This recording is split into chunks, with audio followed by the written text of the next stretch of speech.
relacionan a Televisa con el candidato Enrique Peña Nieto no fue tema, y es un asunto que no haya sido tema después de lo que se ha informado y se ha divulgado en los últimos días. No fue tema tampoco el presunto financiamiento o intento de financiamiento a López Obrador con la Cena de las Lomas, tampoco fue abordado en este caso por el candidato Peña Nieto. No fue tema el caso de los asuntos de corrupción o presunta corrupción que se investigan con exgobernadores priistas o militares arraigados o jueces suspendidos, un asunto también con un alto componente político electoral sin duda.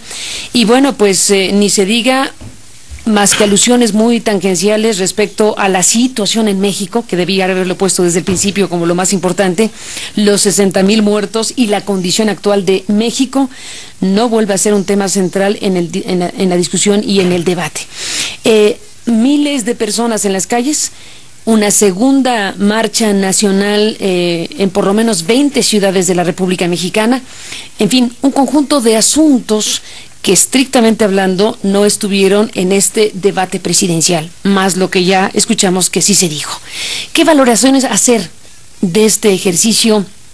Te invito, Denise Dresser, a que nos compartas una reflexión inicial. ¿Cómo viste tú el debate por la presidencia de México? Mira, Carmen, me parece que para empezar el formato fue mejor, más libre, más abierto, más fluido. La moderación de Javier Solórzano fue mejor. Solórzano hizo un buen papel al explicar cuál era el tema de los distintos bloques. En el debate anterior fue muy difícil seguir la línea argumentativa de los candidatos que saltaban de tema a tema. Entonces creo que en ese sentido el debate se merece una mejor calificación que el anterior. Interesante el que Josefina Vázquez Mota haya salido de entrada con la espada desenvainada. Yo creo que la estrategia de Josefina fue pensar que tenía poco que perder encontrándose en un tercer lugar en las encuestas y que esta era su última gran oportunidad para remontar un tercer lugar, y de ahí que haya sido la que le puso chispa a un debate que de otra manera hubiera sido bastante aburrido. Las encuestas de bote pronto después del debate la marcan a ella como la ganadora del encuentro, y creo que logró poner a Enrique Peña Nieto en una posición de gran tensión, como lo describía tu reportero. Durante el encuentro a él se le notaba tenso, se le notaba nervioso, se le notaba un poco acorralado.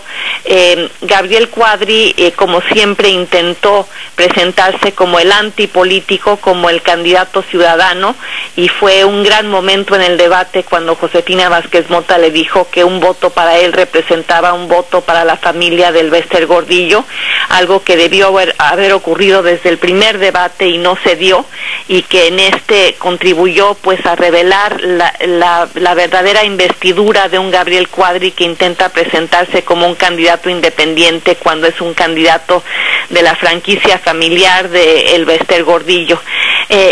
Sorprendente que tuvieran poco que decir sobre el papel de México en el mundo, uno de los temas importantes de este debate. Parecería que el mundo exterior no existe o no es tema en esta elección presidencial. Repitieron frases comunes, frases gastadas sobre cómo la mejor política exterior es una buena política interna, y en eso parecieron coincidir varios de ellos, pero en ninguna referencia a lo que está ocurriendo en términos de la crisis global, del papel que México debe jugar en términos económicos en una economía global exigente, demandante, que existe competencia, productividad, competitividad. Esos fueron ausentes a mi juicio, junto con lo que tú has señalado. Sorprendente que no saliera a la luz las revelaciones que ha hecho The Guardian sobre la forma en la cual Televisa comercializa espacios en los noticieros y en entrevistas, y que no saliera a la luz el tema de la famosa cena de recaudación de fondos de Andrés Manuel López Obrador. Las grandes ausencias de este debate, pero que siguen presentes en el ámbito público, y tan es así que la postura contra Televisa y contra Peña Nieto crece a través de las marchas que lograron conjuntar a jóvenes a lo largo de más de 20 ciudades en los últimos días, Carmen. Gracias, Denise, por esta primera intervención. Sergio Aguayo, ¿cuál es tu valoración del debate de ayer? Mira, creo que cada uno se apegó a su guión. Si uno observaba la estructura que cada cual llevaba, era clarísimo que López Obrador y Peña Nieto iban a cuidarse. Y en el caso de López Obrador era evidente que él se estaba dirigiendo a los indecisos, a ese 18, 19, 20% de los electores que aún no deciden a quién le van a entregar su voto. En ese sentido, la pregunta que uno se hace es si tuvieron éxito o no. Yo creo que sí, que del debate me queda claro que ambos ya se asumieron que como los dos finalistas de la competencia y se están preparando, por tanto, para dar el último empujón, desentendiéndose bastante de Josefina Vázquez Bota y sobre todo de Gabriel Cuadri. En ese sentido queda abierta la gran pregunta: ¿cuál de los dos ganará? Lo que lleva a muchas otras, en qué momento de junio habrá el empate aceptado y asumido por las encuestas, si es que se da, por supuesto, porque del momento en el que se dé ese hipotético empate va a depender el tipo de elección que tengamos y la posibilidad de una conflictividad mayor o menor. En todo caso, sí creo que los dos salieron bien librados, cada uno apelando a su electorado y a los indecisos. No tengo idea cuál tuvo más éxito, porque no sabemos los resultados. Josefina Vázquez Mota hizo su mejor esfuerzo, indudablemente fue la que le puso sabor al caldo, pero en mi opinión, así una primera valoración, no tuvo, los rasguñó pero no los golpeó. Vamos, fueron jabs en lenguaje boxístico, pero ni un gancho al hígado, mucho menos un knockout. No hubo realmente nada que uno sintiera que sacudió la confianza, y pues se veía como muy un poco desesperada por corregir las omisiones que ha hecho, y al mismo tiempo empantanada en una contradicción fundamental, porque una y otra vez alababa lo hecho por el gobierno de Felipe Calderón, resaltando la estabilidad económica o la valentía del gobierno, pero eso la convertía en una candidata del orden establecido. Por tanto, no creo que la haya alcanzado. Finalmente, para mí, el gran perdedor de la noche fue Gabriel Cuadri, porque indudablemente en el primer debate fue quien mejor capitalizó la frescura, la crítica a los políticos, presentándose él como ciudadano.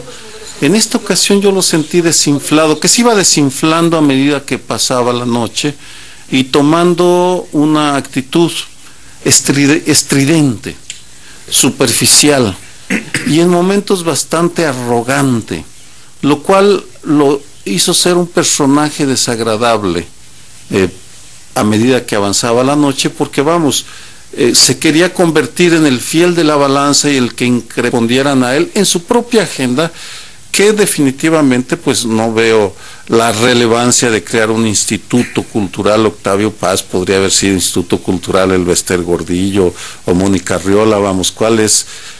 Eso no va a resolver el tema de la difusión de la cultura, la enseñanza del español o del náhuatl o del maya. Me imagino clases de maya en Shanghái o en Nepal para mejorar la imagen de la Riviera Maya. En fin, esa sería mi valoración inicial, que por supuesto tendrá que irse ajustando a las mediciones más finas, que solo podrán hacerse con encuestas de opinión. Bueno, hablando de mediciones, Jorge Alcocer, Lorenzo, antes de escucharlos, el diario Reforma hizo un ejercicio de evaluación con 450 líderes a candidatos. Ciudadanos del DF, de Monterrey y de Guadalajara, convocados por Reforma, calificaron el desempeño de los aspirantes presidenciales. Andrés Manuel López Obrador obtuvo en promedio 6.1, Enrique Peña Nieto 5.9, Gabriel Cuadri 5.8 y Josefina Vázquez Mota, la valoración más alta, 6.9. En esto que son los 400 líderes que opinaron sobre el debate de ayer. Y luego viene también el ejercicio que hace Reforma con los suscriptores que dieron su fallo en la red.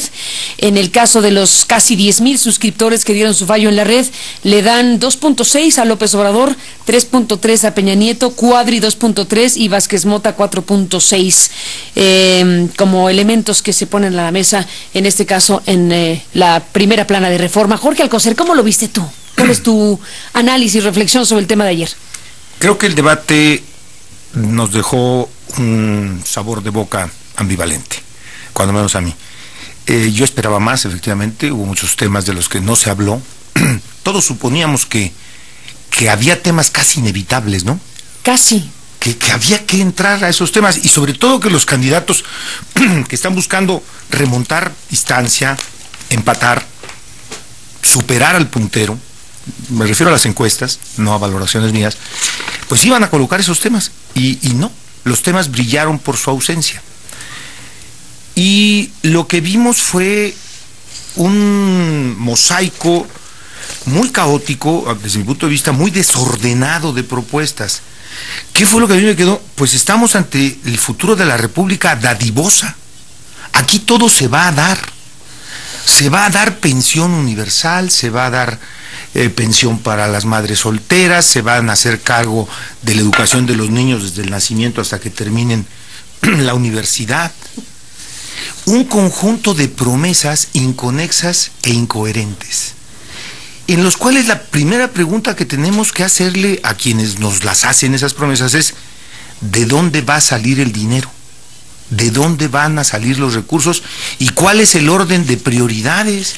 Porque si todo tiene que ver con todo y todo tiene la misma importancia, vamos al gobierno caótico, no a la República dadivosa.